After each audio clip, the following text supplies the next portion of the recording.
Civil Aviation Minister da Manipur gi M2 amsung MGO gi JSC na wakat khre. Manipur lenga ki makha da leiba loisang sing gi employees sing gi apun belup oiriba All Manipur Government Employees Organization MGO amsung All Manipur Trade Union Council M2 ki apun babodi ama oiriba Joint Administrative Council JSC gi President Rajkumar Basumani na Union Civil Aviation Minister amsung Ministry asigi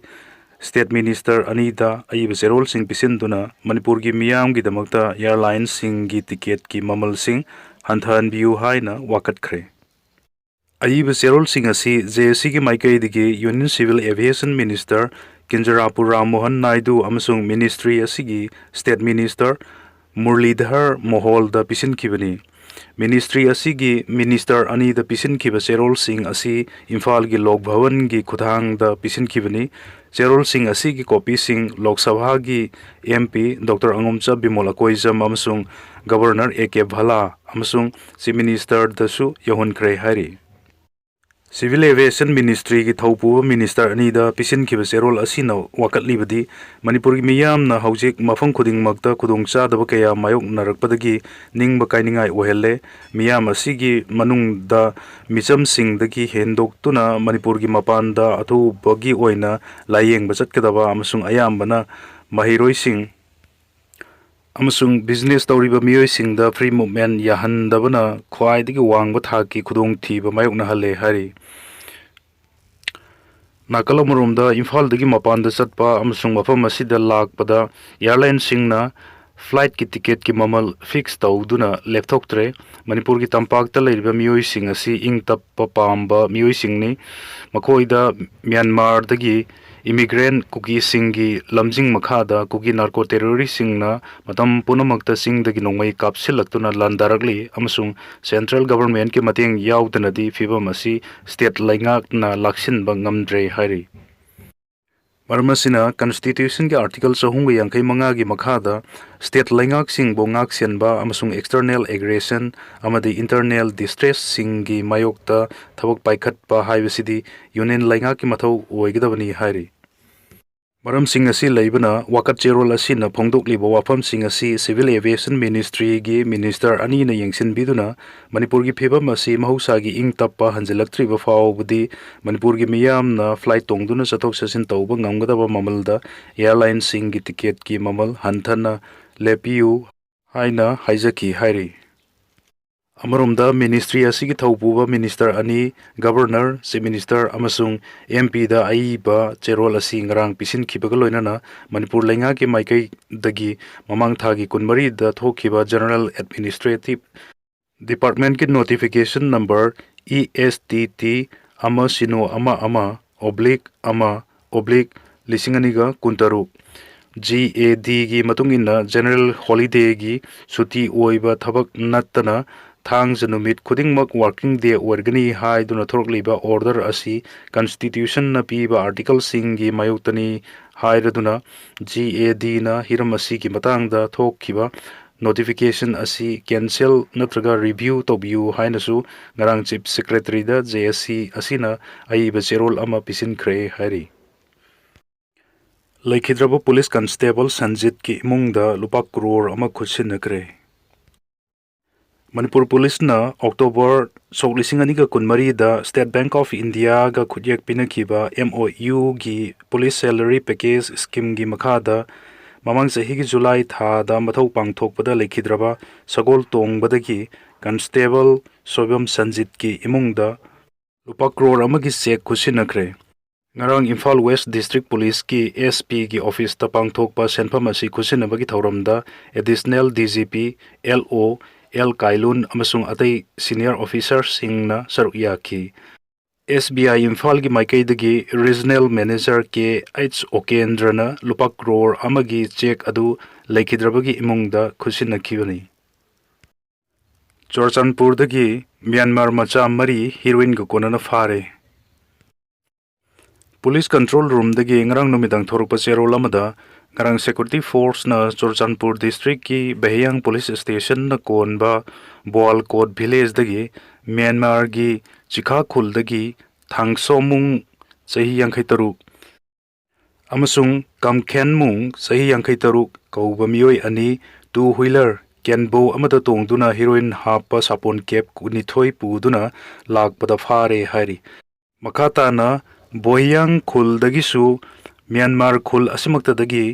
ꯖꯣꯍꯨꯃꯨꯡ ꯆꯍꯤ 38 ꯑꯃꯁꯨꯡ ꯍꯥꯎꯈꯨꯜ ꯆꯍꯤ 55 ꯀꯧꯕ ꯃꯤꯑꯣꯏ ꯑꯅꯤꯁꯨ heroine ꯍꯥꯞꯄ ꯁꯥꯄꯣꯟ ꯀꯦꯞ 94ꯒ ꯀꯣꯟꯅꯅ ꯐꯥꯔꯦ ꯍꯥꯏꯔꯤ꯫ ꯃꯈꯣꯏ ꯃꯔꯤꯒꯤ ꯃꯊꯛꯇ ꯐꯣꯔꯦꯅꯔꯁ ꯑꯦꯛ ꯑꯃꯁꯨꯡ NDNPS ꯑꯦꯛꯀꯤ ꯃꯈꯥꯗ ꯕꯣꯏꯌꯥꯡ ꯄꯨꯂꯤꯁꯅ ꯀꯦꯁ ꯑꯃ ꯂꯧꯈꯠꯂꯦ ꯍꯥꯏꯔꯤ꯫ ꯑꯥꯙꯥꯔ ꯀꯥꯔꯗꯇ ꯑꯍꯣꯡꯕ ꯀꯔꯤꯁꯨ ꯂꯩꯔꯣꯏ꯫ PIBꯅ ꯊꯣꯛꯄ ꯆꯦꯔꯣꯜ ꯑꯃꯗ ꯆꯍꯤ ꯑꯁꯤꯒꯤ ꯂꯣꯏꯁꯤꯜꯂꯛꯄꯗ ꯐꯣꯇꯣ ꯑꯃꯁꯨꯡ QR ꯀꯣꯗ ꯁꯤꯖꯤꯟꯅꯗꯨꯅ ꯑꯥꯙꯥꯔ ꯀꯥꯔꯗꯁꯤꯡꯗ ꯑꯍꯣꯡꯕ ꯂꯩꯍꯜꯂꯒꯅꯤ ꯍꯥꯏꯕꯒꯤ ꯄꯥꯎ ꯐꯣꯡꯅꯔꯛꯄ ꯑꯃꯁꯨꯡ ꯁꯣꯁꯤꯌꯦꯜ ꯃꯤꯗꯤꯌꯥꯗ ꯁꯟꯗꯣꯔꯛꯂꯤꯕꯁꯤꯡ ꯑꯁꯤ ꯑꯔꯥꯟꯕꯅꯤ꯫ ꯑꯥꯙꯥꯔ ꯀꯥꯔꯗꯇ ꯑꯁꯤꯒꯨꯝꯕ ꯃꯈꯜꯒꯤ ꯑꯍꯣꯡꯕ ꯑꯃꯠꯇ ꯂꯩꯔꯣꯏ ꯍꯥꯏꯔꯤ꯫ WY ꯇꯦꯕ꯭ꯂꯦꯠ ꯀꯤꯂꯣ 1 ꯐꯥꯔꯦ꯫ ꯉꯔꯥꯡ ꯄꯨꯂꯤꯁꯅ ꯁꯦꯛꯃꯥꯏ ꯄꯥꯡꯒꯜꯇꯥꯕꯤꯒꯤ ꯂꯥꯏꯐ ꯂꯥꯏꯟ ꯍꯣꯇꯦꯜ ꯃꯃꯥꯡꯗꯒꯤ ꯁꯉꯥꯏꯌꯨꯝꯐꯝ ꯃꯥꯏꯔꯦꯜ ꯈꯨꯜ ꯃꯌꯥꯏ ꯂꯩꯀꯥꯏꯗꯒꯤ MD ꯁꯖꯤꯠ ꯈꯥꯟ ꯀꯧꯕ ꯆꯍꯤ 19 ꯂꯣꯝ ꯁꯨꯔꯕ ꯅꯨꯄꯥ ꯑꯃ ꯀꯤꯂꯣꯒ꯭ꯔꯥꯝ ꯑꯃꯔꯣꯝ ꯂꯨꯝꯕ WY ꯇꯦꯕ꯭ꯂꯦꯠ 10,000 ꯑꯃꯁꯨꯡ ꯑꯇꯩ ꯄꯣꯠꯂꯝ ꯈꯔꯒ ꯀꯣꯟꯅꯅ ꯐꯥꯔꯦ ꯍꯥꯏꯔꯤ꯫ ꯀ꯭ꯋꯥꯛꯇꯥꯒꯤ ꯃꯤꯌꯥꯝꯅ ꯒ꯭ꯌꯥꯁ ꯑꯦꯖꯦꯟꯁꯤ ꯑꯃꯨꯛ ꯍꯟꯅ ꯍꯥꯡꯗꯣꯛꯄꯤꯅꯕ ꯍꯥꯏꯖꯔꯛꯂꯤ꯫ ꯍꯧꯈꯤꯕ ꯀꯨꯝꯖꯥ 2019ꯒꯤ ꯃꯦꯗꯒꯤ ꯃꯅꯤꯄꯨꯔꯒꯤ ꯂꯣ ꯑꯦꯟ ꯑꯣꯔꯗꯔꯒꯤ ꯐꯤꯚꯝ ꯐꯠꯇꯕꯗꯒꯤ ꯀ꯭ꯋꯥꯛꯇꯥ ꯀꯩꯊꯦꯜꯗ ꯍꯥꯡꯂꯝꯕ ꯍꯔꯟ ꯚꯦꯂꯤ ꯒ꯭ꯔꯥꯃꯤꯟ ꯕꯤꯇ꯭ꯔꯛ ꯒ꯭ꯌꯥꯁ ꯑꯦꯖꯦꯟꯁꯤ ꯃꯇꯝ ꯈꯔꯒꯤ ꯑꯣꯏꯅ ꯅꯤꯡꯊꯧꯈꯣꯡꯗ ꯍꯥꯡꯗꯣꯛꯈꯤꯕꯅ ꯃꯔꯝ ꯑꯣꯏꯗꯨꯅ ꯀ꯭ꯋꯥꯛꯇꯥꯒꯤ ꯃꯤꯌꯥꯝ ꯑꯃꯗꯤ ꯀ꯭ꯋꯥꯛꯇꯥꯒꯤ ꯑꯀꯣꯏꯕꯗ ꯈꯨꯟꯗꯥꯔꯤꯕ ꯃꯤꯑꯣꯏ 3,000 ꯍꯦꯟꯕꯒꯤ ꯌꯨꯝꯊꯣꯡ ꯂꯤꯁꯤꯡ ꯀꯌꯥꯒꯤꯗꯃꯛ ꯒ꯭ꯌꯥꯁ ꯂꯧꯅꯅꯕ ꯍꯣꯠꯅꯕꯗ ꯈꯨꯟꯖꯥꯁꯤꯡ ꯋꯥꯕꯅ ꯈꯝ ꯊꯦꯡꯂꯦ꯫ ꯃꯔꯝ ꯑꯁꯤꯅ ꯒ꯭ꯌꯥꯁ ꯑꯦꯖꯦꯟꯁꯤ ꯑꯁꯤꯒꯤ ꯑꯣꯐꯤꯁ ꯀ꯭ꯋꯥꯛꯇꯥꯗ ꯑꯃꯨꯛ ꯍꯟꯅ ꯍꯥꯡꯗꯣꯛꯄꯤꯌꯨ ꯍꯥꯏꯅ ꯌꯪ ꯀ꯭ꯋꯥꯛꯇꯥ ꯑꯣꯔꯒꯅꯥꯏꯖꯦꯁꯟꯒꯤ ꯖꯦꯅꯔꯦꯜ ꯁꯦꯀ꯭ꯔꯦꯇꯔꯤ ꯑꯅꯤꯁ ꯑꯍꯃꯗꯅ ꯂꯩꯉꯥꯛꯀꯤ ꯄꯨꯛꯅꯤꯡ ꯆꯤꯡꯁꯤꯜꯂꯛꯂꯤ꯫ ꯍꯤꯔꯝꯁꯤꯒ ꯃꯔꯤ ꯂꯩꯅꯅ ꯃꯍꯥꯛꯅ ꯕꯤꯁꯅꯨꯄꯨꯔꯒꯤ DCꯗ ꯑꯏꯕ ꯆꯦꯔꯣꯜ ꯑꯃꯁꯨ ꯄꯤꯁꯤꯟꯈꯤꯕ ꯂꯩꯈ꯭ꯔꯦ ꯍꯥꯏꯔꯤ꯫ ꯅꯤꯡꯁꯤꯡꯕ ꯌꯥꯏ, ꯆꯍꯤ 3 ꯍꯦꯜꯂꯛꯂꯕ ꯐꯥꯎꯕꯁꯤꯗ ꯃꯤꯌꯥꯝꯅ ꯑꯄꯤꯛꯄ ꯄ꯭ꯔꯣꯕ꯭ꯂꯦꯝ ꯃꯆꯥ ꯑꯃꯒꯤꯁꯨ ꯀ꯭ꯋꯥꯛꯇꯥꯗꯒꯤ ꯅꯤꯡꯊꯧꯈꯣꯡ ꯇꯥꯟꯅ ꯀꯤꯂꯣꯃꯤꯇꯔ 15ꯗꯒꯤ 20 ꯐꯥꯎꯕ ꯀꯟꯖꯨꯃꯔꯁꯤꯡꯅ ꯆꯠꯄꯗ ꯑꯋꯥꯕ ꯀꯌꯥ ꯃꯥꯌꯣꯛꯅꯔꯤ꯫ ꯃꯁꯤꯒꯤ ꯃꯊꯛꯇ ꯃꯤꯌꯥꯝꯅ ꯒ꯭ꯌꯥꯁ ꯆꯥꯡ ꯅꯥꯏꯅ ꯐꯪꯂꯛꯇꯕ ꯑꯃꯗꯤ ꯃꯃꯜ ꯀꯥ ꯍꯦꯟꯅ ꯋꯥꯡꯈꯠꯂꯛꯂꯤꯕꯁꯤ ꯃꯔꯨꯑꯣꯏꯅ ꯕ꯭ꯂꯦꯛ ꯃꯥꯔꯀꯦꯠꯇ ꯒ꯭ꯌꯥꯁ ꯐꯪꯂꯛꯄꯗꯒꯤꯔꯥ ꯍꯥꯏꯕꯁꯤ ꯃꯤꯌꯥꯝꯒꯤ ꯑꯆꯧꯕ ꯋꯥꯍꯪ ꯑꯣꯏꯔꯛꯂꯤ꯫ ꯀ꯭ꯋꯥꯛꯇꯥꯗ ꯂꯩꯉꯥꯛꯀꯤ ꯑꯣꯊꯣꯔꯤꯇꯤꯁꯤꯡꯅ ꯒ꯭ꯌꯥꯁ ꯃꯔꯥꯡ ꯀꯥꯏꯅ ꯑꯃꯗꯤ ꯆꯥꯡ ꯅꯥꯏꯅ ꯁꯄ꯭ꯂꯥꯏ ꯄꯤꯔꯛꯇꯕꯅ ꯍꯧꯖꯤꯛ ꯕ꯭ꯂꯦꯛꯇꯒꯤ ꯒ꯭ꯌꯥꯁ ꯁꯤꯂꯤꯟꯗꯔ ꯑꯊꯟꯕ ꯑꯃꯗ ꯂꯨꯄꯥ 2,000ꯗꯒꯤ 3 ꯐꯥꯎꯕ ꯄꯤꯔꯒ ꯂꯩꯗꯨꯅ ꯁꯤꯖꯤꯟꯅꯔꯤ꯫ ꯃꯤꯌꯥꯝꯒꯤ ꯑꯣꯏꯅ ꯁꯦꯜ-ꯊꯨꯝꯒꯤ ꯐꯤꯚꯝ ꯁꯣꯛꯆꯤꯜꯂꯛꯄꯅ ꯒ꯭ꯌꯥꯁ ꯂꯩꯕꯗ ꯍꯦꯟꯅ ꯑꯋꯥꯕ ꯑꯣꯏꯔꯛꯂꯦ꯫ ꯃꯔꯝ ꯑꯗꯨꯅ ꯃꯔꯤ ꯂꯩꯅꯕ ꯂꯩꯉꯥꯛꯀꯤ ꯂꯣꯏꯁꯪꯅ ꯍꯤꯔꯝꯁꯤꯗ ಮಿꯠꯌꯦꯡ ꯆꯪꯕꯤꯗꯨꯅ ꯃꯤꯌꯥꯝꯒꯤ ꯑꯋꯥꯕ ꯀꯣꯛꯍꯟꯕꯤꯌꯨ꯫ ꯕ꯭ꯂꯦꯛꯇ ꯃꯔꯥꯡ ꯀꯥꯏꯅ ꯂꯣꯅ ꯌꯥꯗꯕ ꯃꯑꯣꯡꯗ ꯁꯦꯜ ꯇꯥꯟꯐꯝ ꯑꯣꯏꯔꯤꯕꯁꯤꯁꯨ ꯑꯇꯦꯟꯕ ꯃꯇꯝꯒꯤ ꯃꯅꯨꯡꯗ ꯃꯤꯠꯌꯦꯡ ꯆꯪꯕꯤꯌꯨ ꯍꯥꯏꯅꯁꯨ ꯐꯣꯡꯗꯣꯔꯛꯂꯤ꯫ ꯐꯤꯁꯥꯀꯣꯟ ꯑꯃꯗꯤ ꯑꯦꯝꯕ꯭ꯔꯣꯏꯗꯔꯤ ꯃꯦꯁꯤꯟ ꯌꯦꯟꯊꯣꯛꯈ꯭ꯔꯦ꯫ ꯃꯣꯏꯔꯥꯡ SCꯒꯤ MLA ꯑꯣꯏꯔꯝꯕ P. ꯁꯔꯠꯆꯟꯗ꯭ꯔꯒꯤ ꯃꯤꯠꯌꯦꯡ ꯃꯈꯥꯗ ꯄꯔꯤꯡ ꯅꯥꯏꯅ ꯆꯠꯊꯔꯛꯂꯤꯕ ꯂꯩꯀꯥꯏ ꯈꯨꯡꯒꯪꯁꯤꯡꯗ ꯀꯥ ꯍꯦꯟꯅ ꯑꯋꯥꯕ ꯇꯥꯔꯕ ꯏꯃꯨꯡꯁꯤꯡꯗ ꯑꯄꯤꯛꯄ ꯁꯦꯟꯐꯝꯗ ꯐꯤꯁꯥꯀꯣꯟꯁꯤꯡ ꯄꯤꯗꯨꯅ ꯁꯦꯟꯃꯤꯠꯂꯣꯟ ꯐꯒꯠꯍꯟꯗꯨꯅ ꯍꯤꯡꯕꯗ ꯃꯇꯦꯡ ꯑꯣꯏꯅꯅꯕꯒꯤꯗꯃꯛ ꯄꯥꯏꯈꯠꯄ ꯊꯕꯛ ꯊꯧꯔꯝ ꯀꯌꯥꯒꯤ ꯃꯅꯨꯡ ꯆꯟꯅ ꯐꯤꯔꯦꯞ ꯑꯃ ꯄꯥꯟꯗꯝ ꯑꯃ ꯍꯥꯏꯅ ꯃꯤꯡꯊꯣꯟꯕ ꯄ꯭ꯔꯣꯒ꯭ꯔꯥꯝ ꯆꯠꯊꯗꯨꯅ ꯂꯥꯛꯂꯤ꯫ ꯄ꯭ꯔꯣꯒ꯭ꯔꯥꯝꯁꯤꯒꯤ ꯃꯈꯥꯗ ꯉꯔꯥꯡ ꯊꯝꯅꯥꯄꯣꯛꯄꯤ ꯃꯅꯤꯡ ꯂꯩꯀꯥꯏꯗ 53ꯂꯛ ꯁꯨꯕ ꯑꯣꯏꯅ ꯐꯤꯁꯥꯀꯣꯟ ꯑꯃꯗꯤ ꯑꯦꯝꯕ꯭ꯔꯣꯏꯗꯔꯤ ꯃꯦꯁꯤꯟ, ꯇꯦꯂꯔꯤꯡ ꯃꯦꯁꯤꯟꯁꯤꯡ ꯑꯄꯤꯛꯄ ꯏꯟꯁꯇꯣꯜꯃꯦꯟ ꯁꯤꯁꯇꯦꯝ ꯑꯣꯏꯅ ꯄꯤꯕꯒꯤ ꯁꯔꯨꯛ ꯑꯃ ꯑꯣꯏꯅ ꯄꯥꯡꯊꯣꯛꯈ꯭ꯔꯦ꯫ ꯉꯔꯥꯡꯒꯤ ꯐꯤꯁꯥꯀꯣꯟ, ꯑꯦꯝꯕ꯭ꯔꯣꯏꯗꯔꯤ ꯑꯃꯗꯤ ꯇꯦꯂꯔꯤꯡ ꯃꯦꯁꯤꯟ ꯌꯦꯟꯊꯣꯛꯄꯒꯤ ꯊꯧꯔꯝ ꯑꯗꯨꯗ MLA P. ꯁꯔꯠꯆꯟꯗ꯭ꯔ ꯑꯃꯗꯤ ꯃꯣꯏꯔꯥꯡꯒꯤ ꯁꯤꯅꯤꯌꯔ ꯁꯤꯇꯤꯖꯦꯟꯁꯤꯡꯅ ꯁꯔꯨꯛ ꯌꯥꯈꯤ꯫ ꯊꯧꯔꯥꯡꯁꯤꯅ ꯃꯁꯥ ꯃꯁꯥꯒꯤ ꯁꯦꯟꯊꯣꯛ ꯂꯝꯕꯤ ꯑꯣꯏꯖꯅꯕ, ꯐꯤꯁꯥ ꯂꯣꯟꯁꯥꯒꯤ ꯈꯨꯠꯂꯥꯏꯁꯤꯡ ꯂꯩꯅꯅꯕ,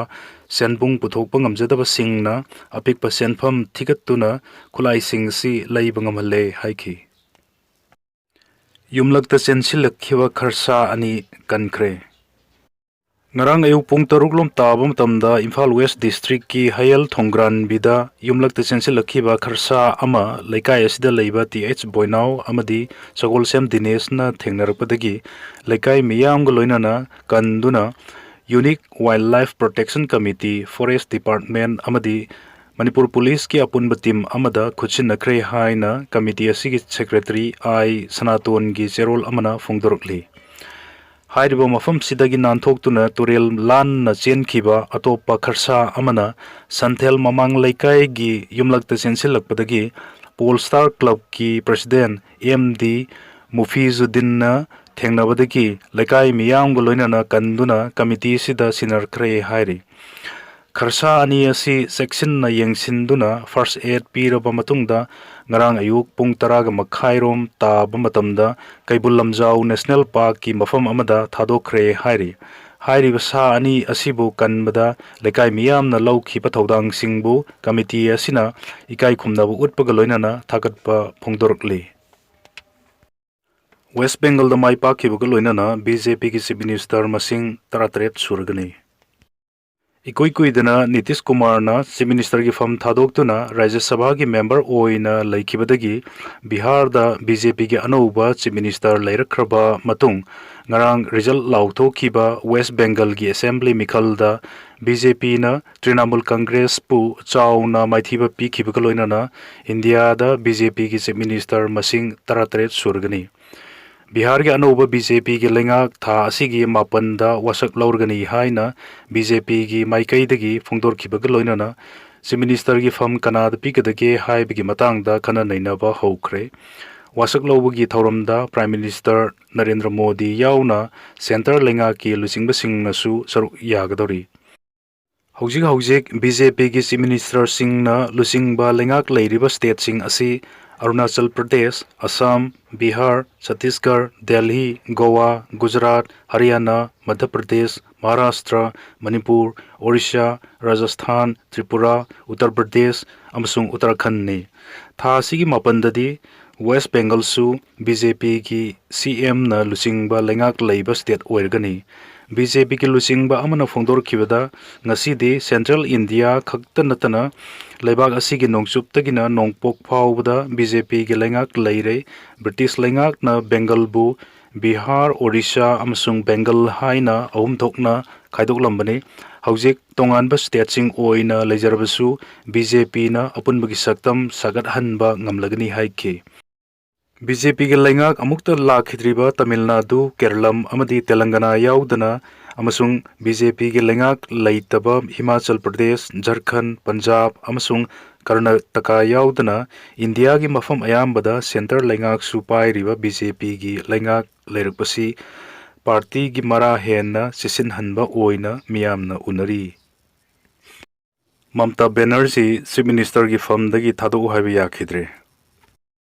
West Bengal ki Assembly Mikhal da BJP na sichani ga subna taret phangduna chauna mai pakraba matung maithi horba Trinamool Congress ki chief amasung West Bengal gi Chief Minister oiriba Mamta Banerjee phamthadu haiba yakhidre. Mamta Banerjee na phongdok khibada karigidamakta pham thadok doribano Mikhal asida Trinamool Congress maithi banatte board masing thibada phangkiba result asidi BJP na election commission ga lautunarga sitchama gi mathakta huranduna namphuda mai pakpa sakhibani achumba Mikhal pangthoklamlabadi Trinamool Congress na BJP bu maithi besoidana piramgani haiki. Hojik leiriba Mamta Banerjee na lusingba West Bengal gi Trinamool Congress ki lengak asigi matam ngasi tang taruk asida loirgadabani masida Mamta Banerjee na Chief Minister gi famdagi thado haiba yadabasina miyamda chamamnaba pokhalle. Advocate Shekhar Nafadendi na phongdok khibada Mamta Banerjee na pham thadok trabasu ahong ba karimata leiroi Governor na State Assembly asi matam amada hekta dismiss tauba yargani Mamta Banerjee na pham thadu yadabasi Constitution gi mayok ta lepani Election Commission na mathau taba notification puthorkhiba laikhrabani karigumba court amana akhanaba ground da Mikhal asi gi result kakthatpa natrabadi mipum khudingmak na Election Commission na declare tauriba result asi lauba tabani loinana Chief Minister gi fam pairiba Mamta Banerjee su resign tauba tabani haiki. BJP workers sing na Masjid Para Road maming onthokre. West Bengal vote masing thibada BJP na chauna mai paklagani haiba khangba ngambadagi state asigi mafum kaya da violence ki thodok thokhibadu ngasi su makhata na mafum kaya da violence ki thodok thokhi BJP gi worker sing ni haiba miyoi sing na Kolkata da leiba Masjid Para Road haina khangnaba lambi asigi name plate nungthang siznaduna akaya toy thohan khraba matungda Netaji Pali Road haina maming onthokre hari Thawong asi minority Muslim singi mayokta satharakpa thawong ni amasung Muslim phuruk kamari leinaba maming sing onthok nanaba honarakpani haina yaningdaba phungduk narakhi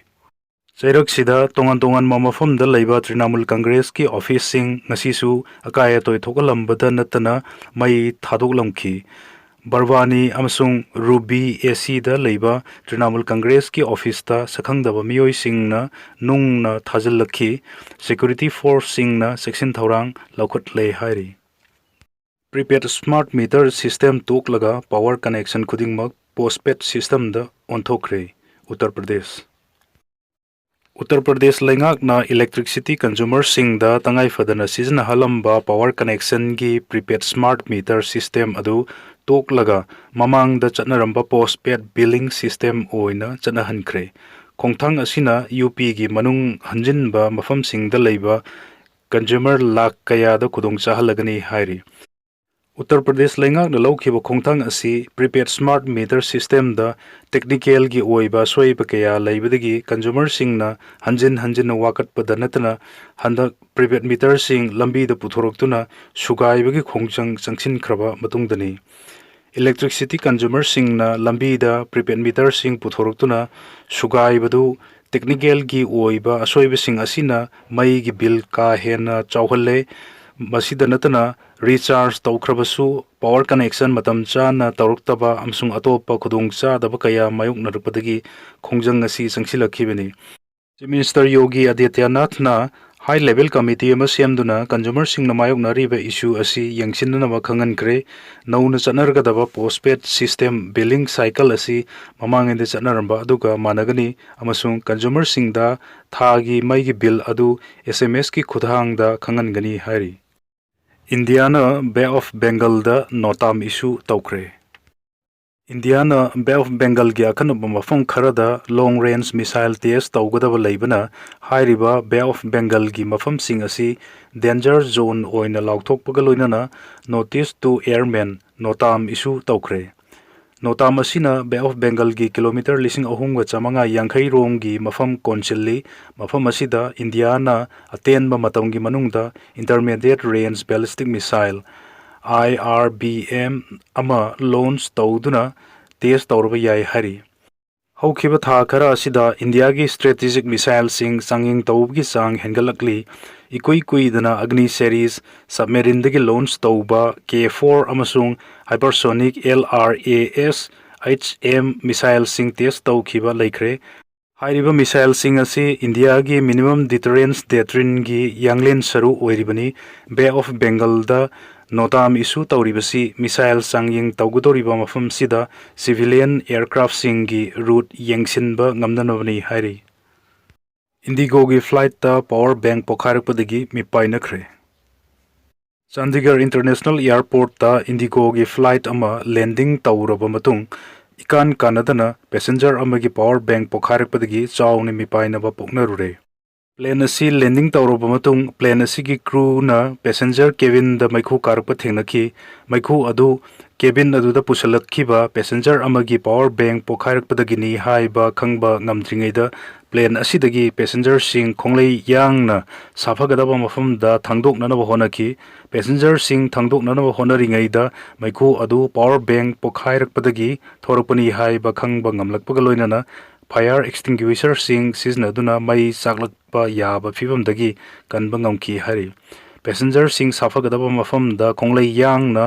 thangdok nanaba honabada passenger ama makhong da sokapan yauki tungda Indigo gi maikaidagi passenger sing da mipaiba poktananaba sengdorki hari lam khopsin bagi thawong oina Myanmar gi territory da China na ngamkhai gi sambal insilakli lam khopsin bagi thawong amok oina Myanmar gi territory da China na ngomkhai gi sambal leptana insillaktuna Myanmar China ngomkhai paringda China gi control pakthok chakthok handanaba honarakle haina Myanmar gi San state ta leiba khunja singna phongdorakre khunja singna makha tana phongdorkhibada Myanmar National Democratic Alliance Army MNDAA amsung United Wa State Army UWSA na control tawduna leiba mafam singda mamang tha dagi hauna China na ngamkhai gi sambal insilakpagi thawong chatharakli thawong sing asi San state ta leiba Myanmar gi khulai paiba singnasu saugatpana maram oiraga San state ki miyam karisu tawbu ngamdre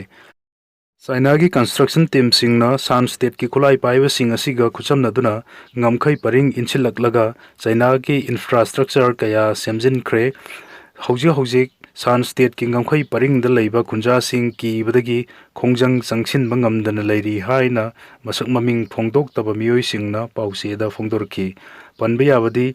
MNDAA na control tawduna leiriba Myanmar gi San state ki tongan ba mafam singda khundari ba mioi sing asi China gi Yunnan province tagi haurakpa ethnic Chinese singni haukiba sahi amarom asida China na Myanmar gi khulai paiba ethnic group singa khucham naduna thabak tawba hengalakli